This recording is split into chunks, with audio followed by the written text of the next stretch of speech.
Bueno, seguimos analizando, reseñando más bien el libro de Númenis, ¿vale? Época 1, número 1, 2023. Como bien sabéis que me gusta hacer, vamos a ir al índice. Les voy a decir que estamos en ya el apartado punto 2, bioética y ética aplicada, en lo que viene a ser el segundo y último punto, el último paper de esta sección, que es contra el fanatismo, la religión y el patriotismo.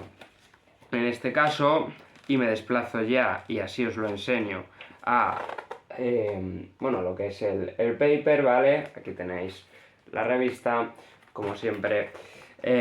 Y bueno, en este caso es de David Roger Ginas y es un investigador independiente, ¿vale? El caso es que estamos ante un texto, ¿no? de opinión fuerte, de opinión fundamentada y fuerte, ¿no? Ahí vamos a encontrar numerosos razonamientos en contra de ciertas ideas, ¿no? Que son efectivamente el fanatismo, la religión y el patriotismo. En este caso me voy a detener básicamente en dos o tres puntos concretos del texto, pero en general voy a ir a transmitir la idea principal. Bien, aquí la idea es que no hay de parte del fanatismo una vía democrática positiva, en el sentido de que las características que reúne el pensamiento fanático, que tiene estas tres acepciones, ¿no? O por lo menos estas son las tres que nos presenta el texto. El fanatismo en sí mismo, ¿no? Que puede ser hacia numerosas cosas. Un ejemplo que recorre el texto es el fútbol, el nacionalismo, ¿no? Que sería el fanatismo a la nación, y la religión, ¿no? El fanatismo a X religión, a X fe, a X creencias mitológicas. El caso básicamente es que este fanatismo implica cierto dogma y bueno, una especie de rechazo a escuchar opiniones contrarias. De hecho, habla incluso de una especie de disonancia cognitiva, que lo que hace es que el mero hecho de escuchar ideas que son opuestas a los principios básicos que constituyen el fanático generen en este una especie de fuerte rechazo, una especie de malestar que ya haga que directamente no quiera ni escuchar estas opiniones. En este sentido no hay una apertura a la pluralidad, ni mucho menos siquiera la idea de poder aceptar otras posturas que contradigan a su fenómeno fan. Y lo que vamos a ver respecto a esta idea del fanatismo como un daño democrático, básicamente va a ser una apuesta de regeneración principalmente educativa, a partir de una serie de valores que voy a comentar ahora. Primero iré, eso sí, a lo negativo, y básicamente lo que pretende él es eso, es hacer otro tipo de educación, porque lo que él cree es que este fanatismo no viene en nuestras sociedades democráticas ni anteriores a ellas de casualidad, sino que precisamente es producto de un tipo de conversación que está centrada en la competitividad, en un debate que está centrado tanto desde las instituciones políticas hasta las educativas en la rivalidad, en derrotar al oponente y no en escuchar lo que pretende decirnos. Como bien he dicho, voy a ir al no, con lo cual me quiero centrar en aquellas cosas, ¿no? que está rechazando. Lo que encontramos sobre todo es un rechazo total a la idea de presentar la religión como una asignatura en la escuela. Hay que matizar que él a lo que se refiere es básicamente a que no se debe dogmatizar, no se debe enseñar un dogma y adoctrinar al alumno, pero que sí que se debe enseñar historia de las religiones, porque eso es perfectamente compatible con que se dé en la clase de historia, ¿no? Y no hace falta una asignatura independiente que sea en religión, en la que lo que encontramos es la apertura a adoctrinamientos y la idea de no te estoy enseñando cómo funciona el cristianismo, cuáles son los valores que promueve, sino más bien por qué son buenos, por qué deberías seguirlos y por qué son verdad. En este rechazo va a afrontar como uno, y como no sé si el principal, pero desde luego uno de los más importantes peligros del fanatismo actual, este tipo de educación de competitividad y basada en dogmas que son inamovibles, desde luego está claramente encarnado en la religión, en la enseñanza de la religión en el colegio. Y hay otra serie de problemas y uno de ellos, ¿no?, es el nacionalismo. El nacionalismo recorre, bueno, una serie de movimientos interesantes, de diferencias que se han intentado hacer para rechazar cierto tipo de nacionalismos y quedarse con otros. Por ejemplo, habla de una distinción de nacionalismo y patriotismo que hace Macron, llegando a decir que incluso son contrarias, ¿no?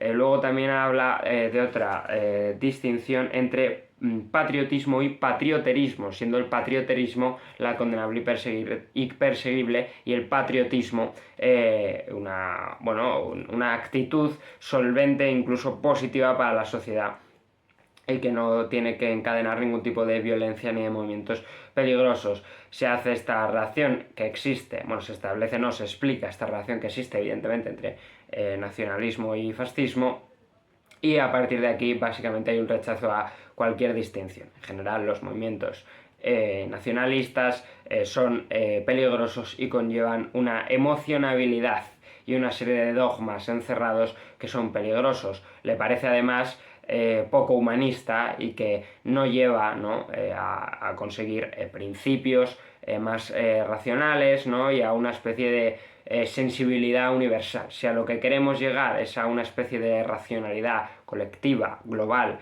en la que nos encontremos dentro de una esfera de debate, pero de empatía entre toda la humanidad, no parece que el nacionalismo sea una vía para ello, sino que incluso puede ser una vía para su contrario. Luego de la religión, lo que sobre todo quería leer, porque es, es el ejemplo de la tetera de Russell, ¿no?, que es un ejemplo muy bonito, muy interesante y que nos hace reflexionar. Y con esto, pues bueno, se encarna sobre todo la crítica más, podría decirse, ontológica o quizás histórica, ahora lo comentamos, a la religión, más allá de las repercusiones dogmáticas que tiene la fe, porque claro, sobre todo lo que hay es una crítica a la fe, en tanto que yo lo que entiendo que este texto lo que sobre todo hace es una especie de búsqueda de metodología nueva, es decir, no hay tan, verdaderamente, a pesar de que por supuesto es muy importante lo que se enseña y cuál es la base de justificación de lo que se enseña, el problema verdaderamente es la metodología con la que se enseña y de dónde se supone que vienen estas fuentes. En ese sentido, la fe se enseña como una cuestión que se debe aceptar y que de hecho el mero hecho de plantearse otras posturas es traicionar a la propia fe. Ese es el peligro de la fe, el que hace de la fe algo antidebatible, el que de repente entre una esfera sentimental, no en un cálculo racional, sino en una especie de cálculo radicalmente distinto del racional y del que, sin embargo, se va a poder hacer incompatible, ¿no? No va a haber puente de conexión entre la razón y la fe cuando la fe se postula como algo de lo que no se puede debatir, que es irreductible e incambiable. Bueno, el caso es que dice la tetera de Bertrand Russell, ¿no?, la tetera de Marte, que la escribe, nos lo cita él, en Is there a God de 1959, perdón, en mi inglés, y dice: si tuviera que sugerir que entre la Tierra y Marte existe una tetera china girando alrededor del Sol en una órbita elíptica, nadie sería capaz de rechazar mi afirmación. Si hubiera tenido la precaución de añadir que la tetera es demasiado pequeña para ser observada incluso por nuestros telescopios más potentes. Pero si yo dijera que, dado que mi afirmación no puede ser rechazada, es intolerable por parte de la razón humana dudar de ella, se pensaría que estoy diciendo tonterías. Sin embargo, si la existencia de dicha tetera estuviera afirmada en libros antiguos, se enseñara como sagrada verdad cada domingo y se inculcara en las mentes de los niños en la escuela, no creer en su existencia sería un signo de excentricidad, y quien dudara merecería la atención de un psiquiatra en un tiempo ilustrado o de un inquisidor en tiempos anteriores. Luego también cita a Dawkins, esto ya no lo voy a leer, pero sí que explica a Dawkins cómo es, es que es peor que la tetera, porque sobre la tetera no se va a matar, se va a censurar, se va a culpar, se va a recriminar, se va a punar, a punitivizar socialmente, ¿no?, que quizás es la forma más leve de castigo, pero que ya implica una forma de ver el mundo agresiva hacia las posturas de otros, encarando esto que decíamos del dogma, es decir, esta cuestión sobre si debemos creer algo para lo que se muestra como inaccesible a la razón humana y luego construimos todo un relato histórico sobre que efectivamente deberíamos creerlo y encima pretendemos castigar a aquellos que no lo crean, tenemos ya todos los componentes de esto que decíamos, del fanatismo. Tenemos el dogma, ¿no? Esta tetera inobservable.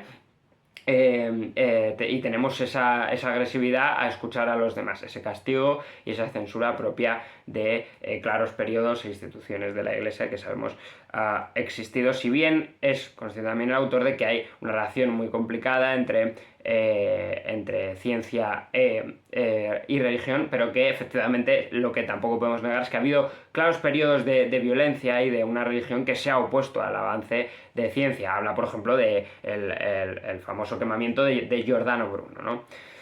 Entonces esta es un poco la refutación a la religión, al fanatismo y al nacionalismo. Y ahora lo que voy a ir es un poco a precisamente leer los valores, a aquellos valores que él propone, que es una de las cosas que me parece muy interesante de este paper, que es una propuesta positiva sobre aquello que verdaderamente se debería hacer, ¿no? Que es verdad que la crítica suele ser siempre un poco más fácil que la propuesta. Y entonces básicamente él establece la idea de que se necesita pensamiento crítico, libre pensamiento y libertad de pensamiento. Y esto habrá que fortalecerlo desde la más temprana educación, junto a la escucha activa, empatía y la educación en los valores democráticos. Ahí he parafraseado. Me interesa volver un momento al inicio del texto porque es cuando nos define qué son estos tres conceptos, ¿no? La libertad de pensamiento es el derecho de pensar y expresar las propias ideas y criticar las contrarias. El libre pensamiento es la doctrina que reclama la independencia absoluta de la razón con respecto a todo criterio sobrenatural o religioso. Y el pensamiento crítico es el uso del conocimiento y la inteligencia para razonar sobre una cuestión.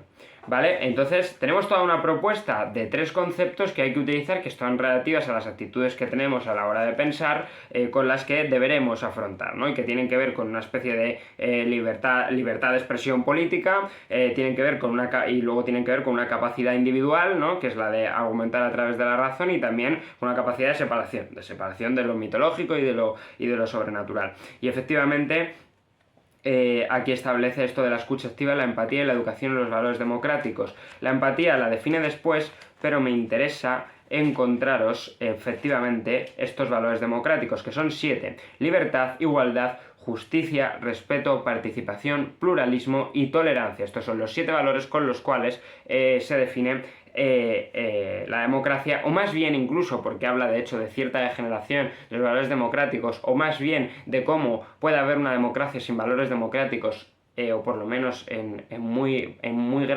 bajo grado, y cómo eso puede ser perjudicial para la propia sociedad democrática. Estos 7 valores más bien son los valores que se deberían propulsar una sociedad democrática y que son colindantes a ella. Si no tenemos los valores democráticos en una sociedad democrática, nuestra sociedad democrática puede generar en diversos problemas. Uno, que también recorre todo el texto, es la llegada del fascismo y la pregunta de si democráticamente deberíamos permitir que se acabe con la democracia, si se debería permitir que un partido como el de Adolf Hitler ganase las elecciones, ¿no? Su propuesta va a ser que no, pero sobre todo su propuesta va a ser que con estos 7 valores, esas cosas estarían mucho más lejos de pasar de lo que pueden estar ahora. ¿Por qué? Porque una asociación hacia fascismos y posturas antidemocráticas, esas posturas están asociadas al fanatismo, a este tipo de opiniones.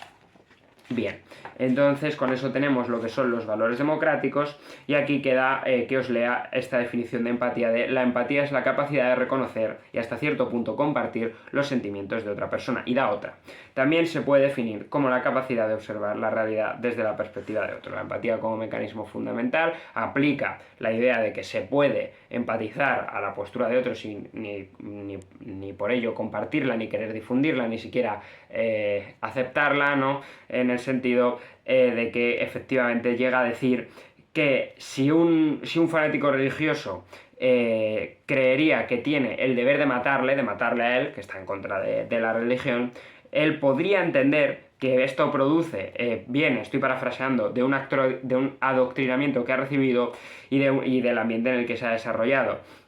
Y por eso eso no significa que comparta su postura, pero sí que la comprende. Ese ejercicio empático le lleva a ser capaz de comprender una postura.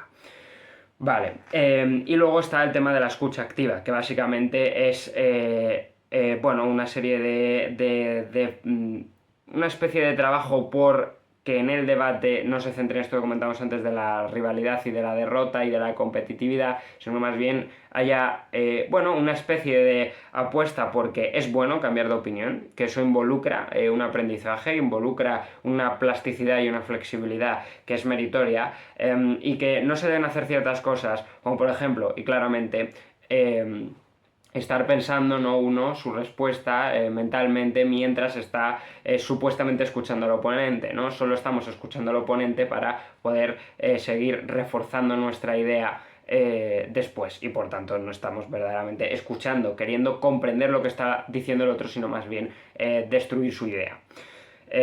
Claro, esto es clave. La escucha activa debería ser capaz de comprender, por eso está ligado a la empatía, y debería intimar y hacer por ver qué pasa y qué puede tener de verdad o relevante la idea de otro. Por eso él decía que en algunas de sus clases una de las cosas que hacía era poner a sus alumnos a debatir posturas contrarias, de forma tal que el que estaba a favor de la tauromaquia tenía que poner argumentos en contra y viceversa, y así se conseguía esta escucha activa, ¿no? En el sentido que hasta tú mismo tenías que hacer internamente tu propia propuesta de estar en la piel del otro y escuchar al otro, que vas a ser en este caso tú mismo, ¿no? Fijaos ya el nivel de escucha activa que sería en ese caso. Y ya por último voy a leer el último párrafo, que es una costumbre que estamos teniendo en los vídeos y que me parece muy, muy bonita, y dice: el leitmotiv de este escrito se basa en dejar de pensar en la forma de controlar lo incontrolable, las creencias incompatibles. Se trata de crear las condiciones para que las futuras generaciones se puedan entender, se escuchen y razonen. Puede que nuestra generación no esté preparada para hacer frente al desafío, pero si entendemos el origen del problema, podremos emprender las acciones que permitan resolverlos en el futuro. Es deseable que la próxima generación se diga: hicieron lo necesario. Como dejó escrito don Miguel de Unamuno, deberíamos tratar de ser los padres de nuestro futuro en lugar de los descendientes de nuestro pasado. Y con esto cerramos. Nos vemos.